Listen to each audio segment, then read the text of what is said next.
আসসালামু আলাইকুম। আশা করি সবাই ভালো আছেন।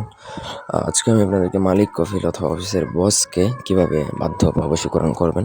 মালিক বশ করে যদি আপনার সেই প্রতিষ্ঠানে চাকরির আয় উন্নতি হয়, বা অফিসের বসকে বশ করে যদি আপনার সেখানে আয় উন্নতি বা প্রমোশনের জন্য প্রয়োজন হয়, বা যেকোনো কাজের জন্য যদি মালিক, বস, কফিল যদি আপনার নিয়ন্ত্রণে থাকে বা আপনার কথা শুনে, তাহলে অবশ্যই আপনার জন্যই সেটা লাভ, আপনারই লাভ হবে।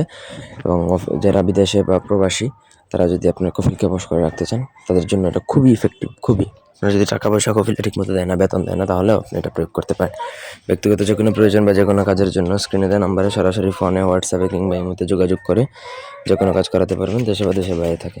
স্ক্রিনে যে নকশাটা দেখতে পাচ্ছেন খুবই সহজ। এই নকশাটা আপনাকে অরিজিনাল কামশিদের দ্বারা লিখতে হবে। কামশিদের দ্বারা লিখতে হবে ভোজপাতার মধ্যে নিচে যে মালিক বা আপনার অফিসের বস বা কফিল, তার নাম লিখতে হবে।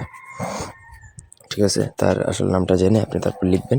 লেখার পরে আপনাকে সেটা একটা মাদুরিতে ভরে দুইটা নকশা লিখবেন। একটা আপনার সাথে কোমরে রেখে দিবেন, আর একটা যেকোনোভাবে পানিতে গুলিয়ে তাকে খাইয়ে দিতে যদি পারেন, তাহলে সে এমনভাবে আপনার প্রতি আসক্ত বা বশীভূত হবে যে আপনাকে ছাড়া বুঝতেই চাইবে না কোনো কিছু। অফিসের বা আপনার সেই প্রতিষ্ঠানে আপনাকেই সবকিছু মনে করবে, এবং তাতে আপনারই লাভ হবে। মূল কথা হচ্ছে আপনার আয় উন্নতি হবে, আপনার প্রমোশনের ব্যবস্থা হতে পারে, বা আপনাকে আলাদা প্রায়োরিটি বা প্রাধান্য দিবে। আপনার সব কথার একটা প্রায়োরিটি থাকবে সেখানে।